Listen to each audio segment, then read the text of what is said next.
ಹೊಳೆನರಸೀಪುರ ಪಟ್ಟಣದ ತಾಲೂಕು ಕಚೇರಿಯಲ್ಲಿ ಲೋಕಾಯುಕ್ತರಿಂದ ಸಾರ್ವಜನಿಕರ ಅಹವಾಲು ಸ್ವೀಕಾರ ಸಭೆ ಆಯೋಜನೆ ಮಾಡಲಾಗಿತ್ತು. ನೀವು ನುರಿತ ಸರ್ಕಾರಿ ಅಧಿಕಾರಿಯಾಗಿದ್ದೀರಿ, ಸಂಬಳ ಪಡೆಯುತ್ತಿದ್ದೀರಿ.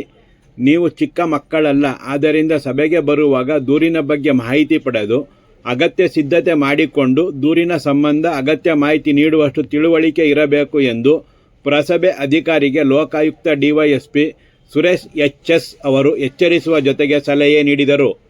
ಸಾರ್ವಜನಿಕರಿಂದ ಅಹವಾಲು ಸ್ವೀಕಾರ ಸಭೆಯಲ್ಲಿ ಮಾತನಾಡಿದ ಅವರು, ಹೇಮಾವತಿ ಬಲದಂಡ ನಾಲೆ ಇಂಜಿನಿಯರ್ ಸಭೆಯಲ್ಲಿ ಇರದ ಕಾರಣ ಬೇಸರಗೊಂಡ ಡಿವೈಎಸ್ಪಿ ಅವರು ತಾಲೂಕು ಕಚೇರಿಗೆ ಲೋಕಾಯುಕ್ತರ ಭೇಟಿ ಸಂದರ್ಭದಲ್ಲಿ ಹಾಜರು ಇಲ್ಲದೆ ಸಭೆಯಿಂದ ದೂರ ಉಳಿದ ಅಧಿಕಾರಿ ವಿರುದ್ಧ ಅಗತ್ಯ ಕ್ರಮ ಕೈಗೊಳ್ಳಲು ಮೇಲು ಅಧಿಕಾರಿಗಳಿಗೆ ಪತ್ರ ಬರೆಯುವಂತೆ ಇನ್ಸ್ಪೆಕ್ಟರ್ ಕೆ. ಶಿಲ್ಪಾ ಅವರಿಗೆ ಸೂಚಿಸಿದರು. ಸಾರ್ವಜನಿಕರಿಗೆ ಆಗಬೇಕಿರುವ ಕೆಲಸ ಮಾಡಿಸಿಕೊಡುವ ಜವಾಬ್ದಾರಿ ನಮ್ಮದು. ಎಲ್ಲಿ ಹಾದಿ ತಪ್ಪಿರುತ್ತೆ ಅಲ್ಲಿ ಸರಿಪಡಿಸುವುದು ನಮ್ಮ ಕರ್ತವ್ಯ. ಎಲ್ಲಿ ಮಿತಿ ಮೀರಿ ಹೋಗಿದೆ ಅಲ್ಲಿ ಕಾನೂನು ರೀತಿ ಕ್ರಮ ಕೈಗೊಳ್ಳುವುದು ನಮ್ಮ ಬದ್ಧತೆಯಾಗಿದೆ ಎಂದರು. ಇಂದಿನ ಸಭೆಯಲ್ಲಿ ಮೊದಲನೆಯದು. ಆದ್ದರಿಂದ ಕೆಲವು ನ್ಯೂನತೆ ಇದೆ.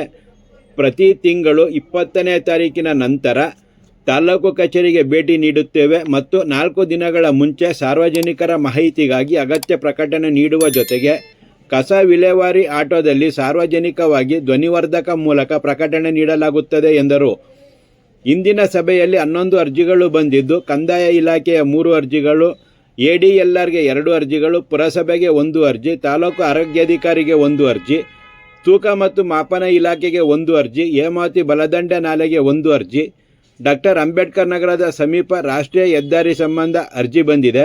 ಸ್ಥಳ ಪರಿಶೀಲನೆ ನಡೆಸುತ್ತೇವೆ ಮತ್ತು PWD ಇಲಾಖೆ ವ್ಯಾಪ್ತಿಗೆ ಬರುತ್ತಾ ಎಂದು ಪರಿಶೀಲನೆ ನಡೆಸಿ ಸೂಕ್ಷ್ಮತೆ ಅರಿತು ಅಗತ್ಯ ಕ್ರಮಕ್ಕೆ ಸೂಚಿಸುತ್ತೇವೆ ಮತ್ತು ತಾಲೂಕ್ ಪಂಚಾಯತ್ ಇಲಾಖೆಗೆ 1 ಅರ್ಜಿ ನೀಡಲಾಗಿದೆ ಮತ್ತು ಮುಂದಿನ ಸಭೆಯ ಒಳಗಾಗಿ ಸಮಸ್ಯೆ ಪರಿಹಾರ ಮತ್ತು ಅಗತ್ಯ ಮಾಹಿತಿ ನೀಡಲು ಸೂಚಿಸಲಾಗಿದೆ ಎಂದರು. ಹಾಸನ ಲೋಕಾಯುಕ್ತ ಕಚೇರಿ ಇನ್ಸ್ಪೆಕ್ಟರ್ಗಳಾದ ಕೆ. ಶಿಲ್ಪಾ, CL ಚಂದ್ರಶೇಖರ್, ಸಿಬ್ಬಂದಿಗಳಾದ ಯದುಕುಮಾರ್, ಸುರೇಶ್ ರಂಗಸ್ವಾಮಿ ಕರ್ತವ್ಯ ನಿರ್ವಹಿಸಿದರು. ತಹಶೀಲ್ದಾರ್ YM ರೇಣುಕುಮಾರ್, BEO ಸೋಮಲಿಂಗೇಗೌಡ, ತಾಲೂಕ್ ಪಂಚಾಯತ್ ಕಾರ್ಯನಿರ್ವಹಣಾಧಿಕಾರಿ ಮುನಿರಾಜು, ಸಮಾಜ ಕಲ್ಯಾಣ ಇಲಾಖೆ ಅಧಿಕಾರಿ ಕೃಷ್ಣಮೂರ್ತಿ, ಕೃಷಿ ಇಲಾಖೆ ಅಧಿಕಾರಿ ಸಪ್ನಾ, ಉಪ ನೋಂದಣಿ ಅಧಿಕಾರಿ ರಾಕೇಶ್, ಅಗ್ನಿಶಾಮಕ ಠಾಣಾಧಿಕಾರಿ ಸೋಮಶೇಖರ್, ವಲಯ ಅರಣ್ಯಾಧಿಕಾರಿ ದಿಲೀಪ್ ಹಾಗೂ ಇತರರು ಸಭೆಯಲ್ಲಿ ಉಪಸ್ಥಿತರಿದ್ದರು. ಏನಾಗಬೇಕು ಅದನ್ನು ಮಾಡಿಸ್ಕೊಡೋ ಜವಾಬ್ದಾರಿ ನಮ್ಮದು. ಸರ್ಕಾರಿ ಅಧಿಕಾರಿಗಳು ಕೂಡ ಬಂದು ಲೋಕಾಯುಕ್ತರು ಬಂದರು. ಮತ್ತೆ ಏನಿಲ್ಲ, ನೀವು ಕೆಲಸ ನೀವು ಮಾಡ್ಕೊಂಡು ಹೋಗಿ. ಎಲ್ಲಿ ಹಾದಿ ತಪ್ಪಿರುತ್ತೆ ಅಲ್ಲಿ ಸರಿಪಡಿಸೋದು ನಮ್ಮ ಕರ್ತವ್ಯ. ಎಲ್ಲಿ ಮಿತಿ ಮೀರಿ ಹೋಗಿದೆ ಅಲ್ಲಿ ಅವ್ರ ಮೇಲೆ ಕಾನೂನು ರೀತಿ ಕ್ರಮ ತಗೊಳ್ಳೋದು ನಮ್ಮ ಬದ್ಧತೆ. ವಿ ಆರ್ ಬೌಂಡ್, ಗೊತ್ತಾಯ್ತಲ್ಲ. ಹಾಗಾಗಿ thank you very much for cooperating. I extend my sincere thanks to Tahsildar, EO, BO and all taluka level officers ಮತ್ತೆ ನಮ್ಮ ಪಿಟಿಷನರ್ಸ್. ತುಂಬಾ ಜನ ಬಂದಿದ್ದೀರಾ ಸರ್. ಎಷ್ಟು ಅರ್ಜಿಗಳು ಬಂದಿದೆ ಸರ್ ಇದುವರೆಗೆ? ಎಷ್ಟು ಅರ್ಜಿ ಆಗಿದೆಪ್ಪ ಸರ್? ಈ ಲಾಸ್ಟ್ ಇದಕ್ಕೆ ಯಾವ್ಯಾವ ಥರದ್ದು ಬಂದಿದೆ ಸಮಸ್ಯೆಗಳು? ನೋಡಿ, ಒಟ್ಟು ನಮಗೆ 10 ಅರ್ಜಿಗಳು ಬಂದಿದ್ದಾವೆ. ರೆವಿನ್ಯೂ 3 ಕೊಟ್ಟಿದ್ದೀರಾ? ಒಟ್ಟು 10 ಅರ್ಜಿಗಳಲ್ಲಿ 3 ಅರ್ಜಿಗಳನ್ನ ನಾವು ಕಂದಾಯ ಇಲಾಖೆ ಕೊಟ್ಟಿದ್ದೀವಿ. ADLRಗೆ 2 ಅರ್ಜಿ ಕೊಟ್ಟಿದ್ದೀವಿ. ತಾಲೂಕು ಮುನ್ಸಿಪಲ್ಗೆ 1 ಅರ್ಜಿಯನ್ನ ಮಾಡಿದ್ದೀವಿ. PHO ಅವರಿಗೆ 1 ಅರ್ಜಿ ಕೊಟ್ಟಿದ್ದೀವಿ. ವೆಯ್ಟ್ ಅಂಡ್ ಮೆಜರ್ಮೆಂಟ್ 1 ಅರ್ಜಿ ಹೋಗಿದೆ. ಮತ್ತೆ ಹೇಮಾವತಿ ರೈಟ್ ಕ್ಯಾನಲ್ ಅವ್ರಿಗೊಂದು ಅರ್ಜಿ ಹೋಗಿದೆ. NH ಮತ್ತೆ PWD, ಅದೇ ಅಂಬೇಡ್ಕರ್ ಮೈಸೂರು ರೋಡ್ ಅಂತ ಹೇಳೋದಲ್ಲ, ಅದು 1 ಕೊಟ್ಟಿದ್ದೀವಿ. PWD ಅವರು ಸ್ಥಳ ಪರಿಶೀಲನೆ ಮಾಡಿ ಅವ್ರು ವ್ಯಾಪ್ತಿ ಬರ್ತಾ ಇಲ್ಲ ಅಂತ ನೋಡಿ ನಮ್ಗೆ ಕೊಡ್ತಾರೆ. ಈಗ ನಾವು ಮೈಸೂರಿಗೆ ಹೋಗ್ತಾ ಇದ್ದೀವಿ, ತಹಸೀಲ್ದಾರ್ ನಾವು ಸ್ಪಾಟ್ ವಿಸಿಟ್ ಮಾಡ್ತೀವಿ. ಯಾಕಂದರೆ ಈ ಸಂವಿಧಾನ, ಅಂಬೇಡ್ಕರ್ ಜಾಗ ಇವೆಲ್ಲ ಬಂದಾಗ ಸೂಕ್ಷ್ಮತೆ ಇರುತ್ತೆ. ನಮಗೆ ಅದರ ಘನತೆ ಗೌರವದ ಬಗ್ಗೆ ಗೊತ್ತಿದೆ. ಆದ್ದರಿಂದ preference will be given to ಆ ಒಂದು ಜಾಗ. ಸಾರ್ವಜನಿಕ ಸಮಸ್ಯೆ ಸಂಬಂಧಪಟ್ಟದ್ದು, ಅಲ್ಲಿ ಸಿಗ್ನಲ್ಲು, ಆಕ್ಸಿಡೆಂಟು ಎಲ್ಲ ಬಂದಿದ್ದಾರೆ. It is A purely A public grievance. ನಾವು ವಿಸಿಟ್ ಮಾಡ್ತೀವಿ. ನೆಕ್ಸ್ಟ್ ಮಂತು 26 ತಾರೀಕು ಮೇಲೆ ನಮ್ಮ SP ಮೇಡಮ್ ಜೊತೆ ಮಾತಾಡಿ ನಾನೇ ಬರ್ತೀನಿ.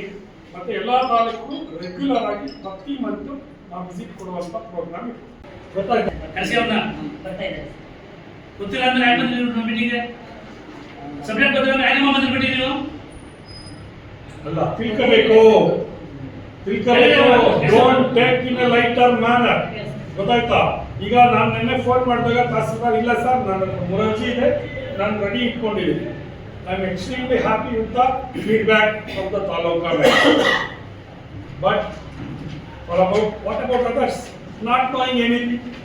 ಈಗ ಫೈರ್ ಅವ್ರೇನಿಲ್ಲ ಕೈ ಕಟ್ಟಿತ್ತು, ಫಾರೆಸ್ಟ್ ಅವರು ಅಟ್ಲೀಸ್ಟ್ ನೀನು ಏನಿದೆ ನೀವು ಕೇಳಬೇಕು. ನಾನು ಮೀಟಿಂಗ್ ಹೋಗ್ತಾ ಇದ್ದೀನಿ, ಅದಕ್ಕೆ ಸಂಬಂಧಪಟ್ಟಂತೆ ಎಷ್ಟದ್ದು ನಮ್ಮ ಫೈಲ್ ಇದೆಯಾ ಅದನ್ನ ಕೊಡಿ, ನಾನು ಸ್ಟಡಿ ಮಾಡ್ಕೋಬೇಕು. Do some homework. You are not the kids, you are all skilled government officials, trained, taking the salary, remuneration from the government. ಈಗ ನಮ್ಗೆ ಗೊತ್ತಿಲ್ಲ, ನಮ್ಮ ಅಧಿಕಾರಿಗಳು ಗೊತ್ತಿಲ್ವಾ?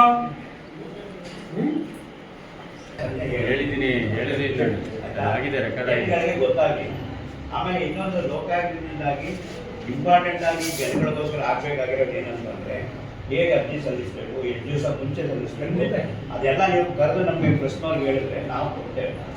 ಸಮಸ್ಯೆಗಳು ಈಗ ಹೇಳಿದ್ರಲ್ಲ, ಈ ಕ್ಷಣದಿಂದಲೇ ಹೇಳ್ಬಿಟ್ಟಿದ್ದೀನಿ ನಾನು. ಅದೇ ಕೊಡ್ತೀವಿ. ಮತ್ತೆ ನೀವು ಎಲ್ಲಿಂದ ಅಡ್ವಾನ್ಸ್ 2-3 ಡೇಸ್ ಮೊದಲು ಬರಬೇಕು ಅಂತ ಹೇಳಿ ಸಂಬಂಧಪಟ್ಟ ತಹಸೀಲ್ದಾರ್ಗೆ ಕಂಪ್ಲೇಂಟ್ ಕಾಪಿಯನ್ನು ಮೊದಲೇ ಕೊಟ್ಟಿದ್ದೆ. ಈಗ ಇದೇ ಮಾಡೋಕ್ಕೆ ಬೇಗ good idea, very good idea. ಇಲ್ಲಿ ನೀವು ಮಧ್ಯೆ ಒಂದು ಮಾಡಿ ಅವರು ಸೀರಿಯಲ್ ನಂಬರ್ ಕೊಟ್ಟಿದ್ರೆ ಇಮಿಡಿಯೇಟ್ ಆಗಿ ಮಾಡ್ಬೋದು. ತಮ್ಮ ಪತ್ರಕರ್ತ ಮಿತ್ರ ಹೇಳಿದ್ರು, ತಮ್ಮ ಹೆಸರು ಸಹ ಸುರೇಶ್ ಕುಮಾರ್, ನಮ್ಮ ಹೆಸರು ಹೇಳ್ತಿದ್ದೀರ, ಬಟ್ ಕುಮಾರ್ ಇಲ್ಲ ನಮ್ಮ ಕುಮಾರ್ ಹೊರಟೋಗ್ಬಿಟ್ಟಿದೆ. ಇಲ್ಲಿ ಅವರು ಒಂದು ಒಳ್ಳೆ ಸಲಹೆ ಕೊಟ್ಟರು ನಮಗೆ. ಇದು ಫಸ್ಟ್ ಮೀಟಿಂಗು, ಹಿಂದೆ ತುಂಬಾ ವರ್ಷ ಸಮಯದಲ್ಲಿ ಆಗಲಿಲ್ಲ, ಅದು ಬೇರೆ ಏನೋ ಕಾರಣಗಳಿರ್ಬೋದು, ಫರ್ಗೆಟ್ ಇಟ್, ಅದು ಬೇಡ. ಇನ್ನು ಮುಂದೆ ಪ್ರತಿ ತಿಂಗಳು ನಾನೇ ಬರ್ತೀನಿ.